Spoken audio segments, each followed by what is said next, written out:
How are we doing, guys, and welcome back to ANALYSES TV. A bit of an impromptu video, this one. I am currently in Barcelona behind me. Just for the interest of anyone, that is not Beeston behind me, that is Barcelona. Beeston's famous for its port and all that lot. Anyway, let's get on with the video. So, obviously we know it's a big cup game tonight at the time of filming, but there's been a bit more talk around Leeds United in the last couple of days, and the cup feels like a welcome distraction, hopefully a good performance. A good performance like the Portsmouth game, and a result this time is what we need. But I think the biggest focus is on the season as a whole. Obviously, beating Middlesbrough tonight will be great for the momentum. Hopefully a few fringe players will play, give a good account of themselves. The likes of Sam Byram, Patrick Bamford, Joel Perreault, Brendan Aronson, maybe even Max Berber. And, hopefully they can give a good account of themselves to really push, what feels like the first team starters. I think that team you saw start against Portsmouth without signings is probably what Daniel Farke would probably judge as our strongest team, really. And Joe Rothwell I'll throw into that as well, who I'm hoping to see tonight. But fundamentally, the bigger focus at this moment in time is on transfers. We know it's on transfers. We know, in terms of the starting 11, very, very strong for me. I think many would agree as well. Obviously let us know in the comments down below if you disagree. But I think we have got probably the strongest, maybe second strongest starting 11 in the league. Burnley is debatable. Obviously, Burnley we know have got a lot of quality. We saw that on Monday night. But fundamentally, it's the depth that I think is the key issue. And I'm going to go through four positions that I think we need to strengthen in. Also, we not necessarily get all four signings, but the areas Leeds United needs to be looking at. So I'm going to start first and foremost with goalkeeper. Okay. Not necessarily saying Illan Meslier shouldn't be number one. I think better competition, bigger competition is required for Illan Meslier at this moment in time. And this isn't to hammer home the point we've all made on Leeds TV about the first goal against Portsmouth and some of Illan Meslier's performances over the last sort of 18 to 24 months. This is more for Illan Meslier's benefit, is competition behind him. And I think that's very, very important.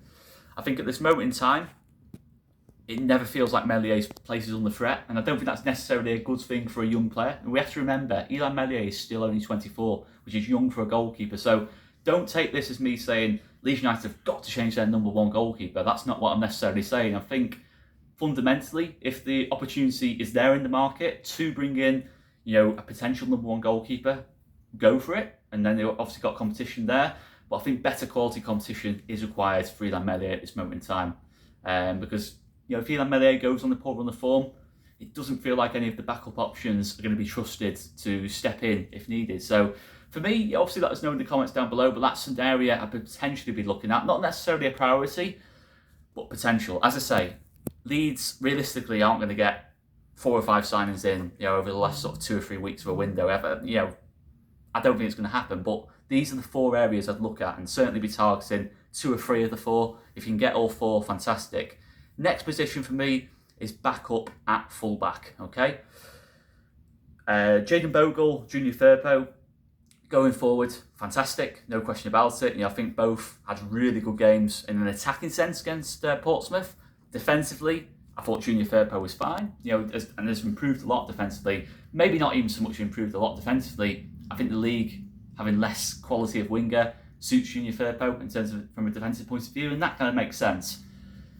Jayden Bogle, obviously we know, had a poor game defensively. Obviously down to the first goal and third goal, you can look at Jayden Bogle's own errors in those moments. And I'm not going to go too knee-jerk and say, Jayden Bogle can't defend, because we didn't see any of these signs of Bogle being a poor defender in pre-season. Even at Sheffield United last season, he wasn't the player where you were looking at Sheffield United's back line and thinking he was the player to target. I've never really seen. I've not seen tons of Jayden Bogle outside of playing for Leeds, but he doesn't seem to be poor defensively to me. But fundamentally, my point is that Sam Byram being the backup to right back and left back feels a stretch. Not just because Sam Byram, it's one player for 2 positions. It's something I don't particularly like. And Sam Byram's quality, I don't question at all. I think in certain moments of games, you can even bring on Sam Byram for either Bogle and Firpo to tighten up the left or right hand side, because I think he's the best defender, pure defender of the 3. Not the best fullback. I'd say Jayden Bogle and Firpo are a lot more complete. Let me just emphasise that before this gets clipped up and put onto Twitter. But I think certain moments of games, Byron coming on to shut down a winger probably suits him more than Bogle and Firpo from what I've seen. Not that both of them are poor defenders. But fundamentally, you're looking at an injury-prone player, if we're being honest, in Sam Byram. Reliable as anything when he plays, 7, 8 out of 10 kind of performer. But fundamentally, you probably need a right back or left back to have 4 options, for 2 positions, because we know how crucial the fullbacks are this season. So an injury to Firpo or Bogle or Byram, all of a sudden it's 2 players for 2 positions and there's no depth, covering for injuries, rotation. That's an issue to me. So I think fullback as well is something I'd look at. Not as an absolute priority as well, but something to consider. Okay, so let's get on to the more important positions now to finish off with. I think probably the most important of all is in midfield, okay? Now I'm going to explain why I think midfield is the most important position. And it's going to start in a bit of a weird one on this. Pascal Struijk is a fantastic centre-back, no question about it. But we know Pascal has got a deep injury history at this moment in time. And I personally think he's one of the best centre-backs in the league and easily could play at a higher level and hopefully will play at a high level for Leeds after this season. But we have to admit Pascal is injury prone, and as soon as Pascal gets injured, we know Ethan Ampadu will drop into that back 4. All of a sudden, you've got a big hole in the midfield, a big hole in the midfield of not real. I'd say Elijah Gruev, Joe Rothwell are both really good players. I'm not questioning that at all. But I don't think they're specialists in that kind of sense. Ethan Ampadu is a specialist defensive midfielder. Joe Rothwell's not really a specialist defensive midfielder or attacking midfielder. He's kind of an amalgamation of both in a sense, and it's kind of a box-to-box.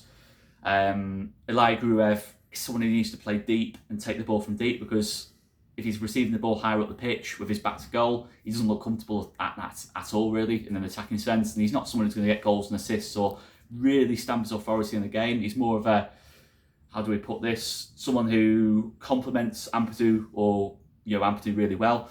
But all of a sudden, if you take Ampadu out of that midfield, the midfield looks weak. And we know the midfield's crucial. We won that midfield battle for me against Portsmouth overall.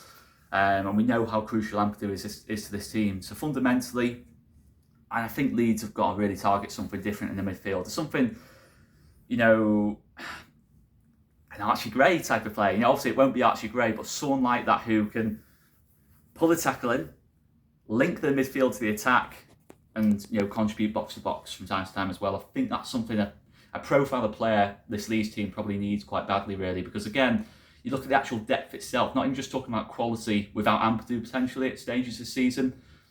Gruev and Rothwell for two positions. Of course, you can throw in people like Charlie Crew into the equation, but I'd rather that be, an option rather than something we need to do, kind of thing, if that makes sense. I don't want to put Charlie Crew into the team too early if he's not ready. I'm not saying he's not, but I don't want to have to do that like we did with Archie Gray last season. I think that's an important position, really. We've not really directly replaced Gray or Kamara, even though I know a lot of people weren't fans of Kamara. Something like that, something a little bit different to what we've already got there, where just a situation where you can say, if Ampadu's playing at the back, we've got someone who can control that midfield and boss that midfield and lead that midfield to an extent. We know how important it is in this system. We've got a front 4 who will try and create moments of magic. There's going to be turnovers of possession. There's going to be counter-attacking threat when players do try and create something. So we need that solidity in front of the back 4. And finally, many would argue the most important position, left winger. Okay, left winger is a crucial one for me. Dan James, Wilfred Gnonto, fine options at this level. Of course, Rutter, Aronson can also play out wide. Many would say Rutter could possibly play wide right, from a large part of the season. But we need another option as well. Okay, we need another option as well. For me, you look at last season, we had Somerville, Gnonto, James, and Jayden Anthony. We have to remember Jayden Anthony, okay, he didn't play much, but he was still an option kind of thing. So you're looking at Somerville and Anthony are both players who have gone, and both players who have gone from the left wing.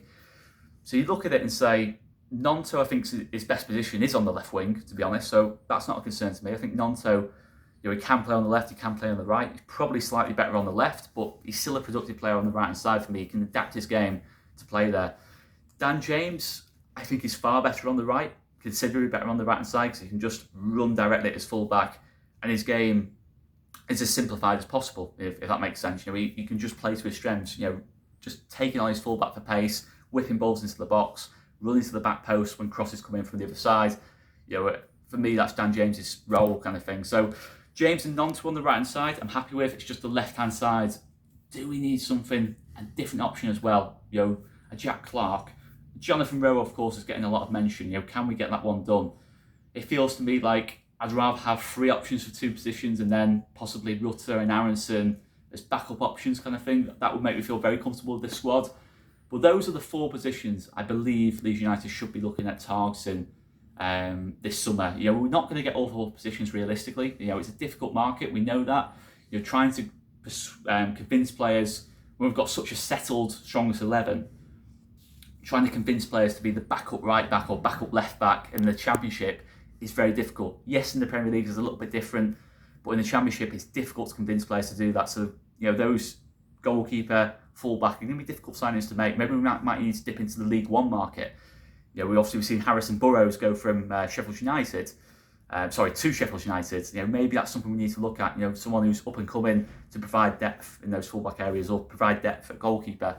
Midfield and left wing, probably a bit more experience there. Jack Clark, Jonathan Rowe, or something where you're looking at someone who's got experience at a higher level or a similar level for me and performed well at those levels as well. And centre mid, I think same as well. I think centre mid is the most important one. But guys, let us know your thoughts on that down in the comments down below. And before I go, please do check out the latest competition on Football Prizes. It's run by Leeds fans, absolutely fantastic people. Bill and Jack, 2 of the nicest lads you'll ever meet kind of thing. Top fellas. I've known them a very long time, especially Bill. Regularly watch Leeds with Bill, to be fair, at Ellen Road.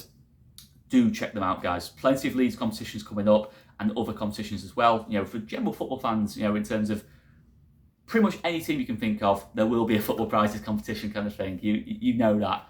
And there is also a shop as well. So if you don't want to enter the competition necessarily, there is a shop as well, which you can check out. But the competitions are great. Check those out. But if you want to, just buy, in terms of sporting memorabilia, do check out the Football Prizes website as well. And the link is in the description down below. But it's Leeds supporting Leeds. Check it out, guys. Fantastic people. Leeds support Leeds, as I always say. Big thanks for watching, guys. Check out the vlog from the Portsmouth game. Check out Jack and Tash's review. Check out my review. Just check out all these TV. Hit that subscribe button. Hit that like button. And we'll see you later, guys. Cheers, guys.